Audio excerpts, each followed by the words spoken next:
దేవుని నామమునకు మహిమ కలుగును గాక. మీ అందరికీ మన్నాత. ఇవాళ మనము యోహాను సువార్త నుంచి యేసుక్రీస్తు ప్రభువారు చెప్పిన ఒక మాటను చదువుకుందాము. నేను నెరవేర్చుటకై తండ్రి ఏ క్రియలను నాకు ఇచ్చిన్నాడో నేను చేయుచున్న ఆ క్రియలే తండ్రి నన్ను పంపి ఉన్నాడని నన్ను గూర్చి సాక్ష్యము చెప్పుచున్నాయి.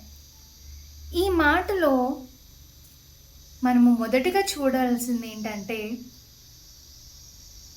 Jesus Christ is talking about the purpose through which the Lord has sent him into this world. అది మనుషులకి కూడా, మనందరికీ కూడా వర్తించేదే. యేసుక్రీస్తు ప్రభువారు ఒక పర్పస్తో ఎలా అయితే ఈ లోకానికి వచ్చారో, దేవుని పనిని నెరవేర్చడానికి ఎలా అయితే ఈ లోకంలోకి వచ్చారో, మనము కూడా we are here to play a role in the kingdom of God. దేవుని యొక్క రాజ్యంలో, ఆయన రాజ్యము స్థాపించబడటంలో మనము కూడా ఒక రోల్ ప్లే చేయడానికి మనం ఈ భూలోకానికి వచ్చి ఉన్నాము.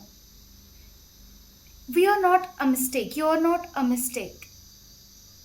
దేవుడు ఆకాశం నుంచి భూమిలోకి నిన్ను చూసి, అయ్యో నువ్వు ఇక్కడ ఉండకూడదు కదా అని దేవుడు అనుకోడు.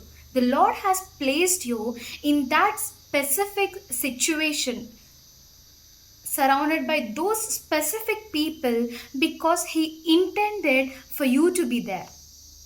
నువ్వు అక్కడ ఆ పరిస్థితులలో, ఆ ఇంట్లో, ఆ గృహంలో, ఆ యొక్క మనుషుల మధ్య నువ్వు ఉండాలని దేవుడు నిర్ణయించి నేను అక్కడ పెట్టాడు. So nothing is a mistake. Everything that the lord does is filled with purpose.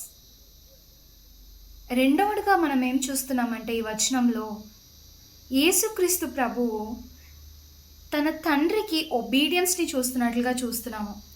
తండ్రి ఏ పనులనైతే చెయ్యమని చెప్పి కుమారుని పంపించాడో ఆ పనులు కుమారుడు చేస్తున్నట్లుగా మనము చూస్తున్నాము.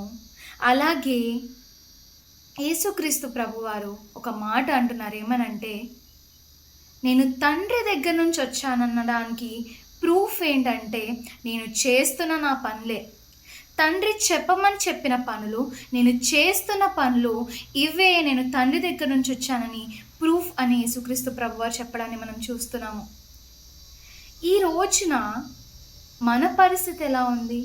మనము చేస్తున్న పనులు ఎలా ఉన్నాయి? మనం మాట్లాడుతున్న మాటలు కానీ, the way we are pursuing things or the way we are trying to pursue things, what is it talking about you? What is it talking about the one who sent you? Because మనము దేవునికి సాక్షులంగా ఉంటున్నాము. What ever we do, it reflects the lord. కాబట్టి మనము దేవుని సిగ్గుపరిచేవారిగా కాకుండా, మన వలన దేవుని నామము, ఆయన యొక్క ప్రభావము కించపరచబడకుండా we have to take care of what we do.